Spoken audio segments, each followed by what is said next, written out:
Ogopogo. Damn weird. Canadian folklore, Ogopogo, or Netaka, Salish for lake demon, is a lake monster reported to live in the Okanagan Lake in British Columbia. Canada's Ogopogo has allegedly been seen by First Nation people before the 19th century. The most common description of Ogopogo is of a 40 to 50 foot long, 12 to 15 meters, sea serpent. In 1926, a sighting is claimed to have occurred at an Okanagan Mission Beach. This event was supposedly witnessed by about 30 cars of people who all claimed to have seen the same thing. In 1968, an Art Folden filmed what is claimed to be footage of the alleged creature, showing a large wake moving across the water. A computer analysis of the footage concluded it was a solid, three-dimensional object. Folden noticed something large and lifelike in the distance out in the calm water, and pulled out his home movie camera to capture the object. An investigation conducted by Benjamin Radford with Joe Nickel and John Kirk for the National Geographic Channel show Is It Real in 2005 revealed that the object Folden film was indeed a real animal, but its size had been greatly overestimated. It was probably a waterfowl or a beaver too far away to be identified. In 2011, a cell phone video captured two dark shapes in the water. A suggested explanation for the video shows two logs.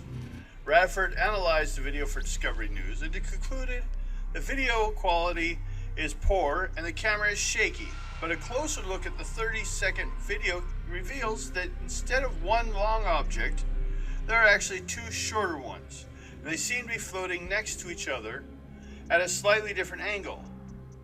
There are no humps, no head, no form, only two long, darkish, more or less straight forms that appear. Scotland's Loch Ness may have the fame as far as lake monsters go, but for many monster researchers, often dubbed cryptozoologists, Ogopogo, a creature said to lurk in Canada's Lake Okanagan, is the most likely and best documented of all lake monsters. For cryptozoologists like John Kirk and of the British Columbia Scientific Cryptozoological Club, the catalog of films and video of Ogopogo are more numerous and of better quality than anything seen at Loch Ness, and several of them are very persuasive. But by far, the more important are the early Indian legends. There are dozens of reputed lake monsters around the world. But what makes Ogopogo especially interesting is its previous incarnations.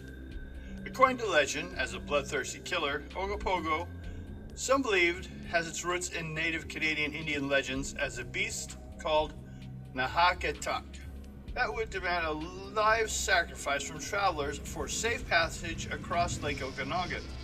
Whenever the Indians would venture into the lake, they brought chickens or other small animals to kill and drop into the water to assure a safe journey.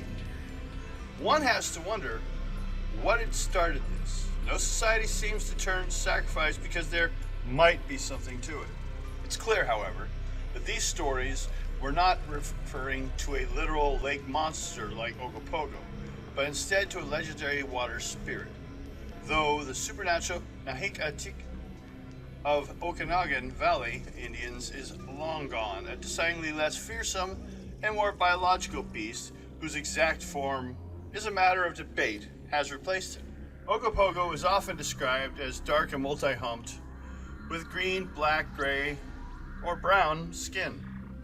The head is said to look like that of a snake, sheep, horse, seal, or even alleged some witnesses say it has ears or horns, others don't. Many sightings simply describe the featureless log that came alive. For others, descriptions have mentioned a long neck sticking out of the water. A snake-like head is not even an implication of a snake-like neck. Much like older stories of Loch Ness Monster, the dino-like neck and head came in later stories. Lake Okanagan is in British Columbia and it's about 250 miles east of Vancouver. The lake is 84 miles long and about 2.5 to 3 miles wide and an average depth of 249 feet. The lake has been searched several times, most thoroughly in the 1991 expedition that looked for the monster with high-tech devices, including a remotely operated vehicle and a miniature submarine.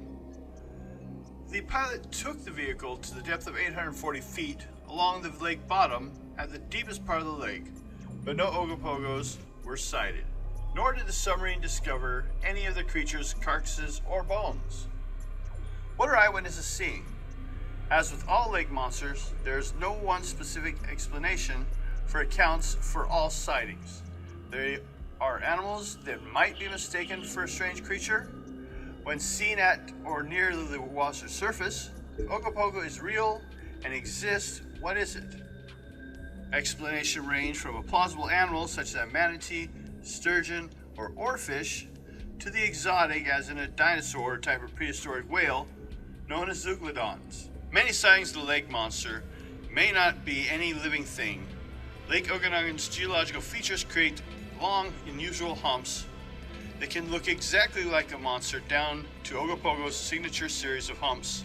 In other words, the sight of a moving hump in the water is not an optical illusion, but instead something almost as mundane as floating logs. This is easy to dismiss until you actually review dozens of sighting witnesses and reports and read what eyewitnesses after eyewitness describes as straight featureless logs that seem to be floating in the water. A man visiting Lake Okanagan in 2011 claimed to have captured a video of Ogopogo, according to a report in the Vancouver Sun. Richard Holes said he always believed the possibility of the monster rumored to be living in Okanagan Lake.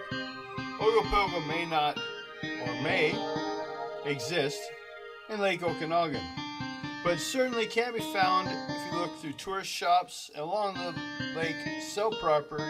Tourist shops along the lake sell plenty of Okanagan themed hats, t-shirts, mugs, and plush toys. Kelowna, British Columbia's Daily Courier, is reporting two scientists had agreed to analyze the remains of a mysterious-looking specimen found along the shore of Okanagan Lake. The remains were found by Kelowna resident Dan Popoff as he paddled his kayak near the far end of Lakeshore Road. He took them home and froze a meter-long chunk at home. Popoff was reluctant to suggest the strange-looking carcass might be an example of an Ogopogo, legendary inhabitant of the Okanagan Lake. But he was interested in finding out just what it was. He contacted Arlene Gall, a Kelowna woman who has written extensively on Ogopogo's sighting over the years. Gall was making arrangements to send these tissue samples and carcass to the deep researchers who she declined to identify. She stated that if she named them, people would be calling them left and right. They won't be able to get on with the business of determining just what the creature is.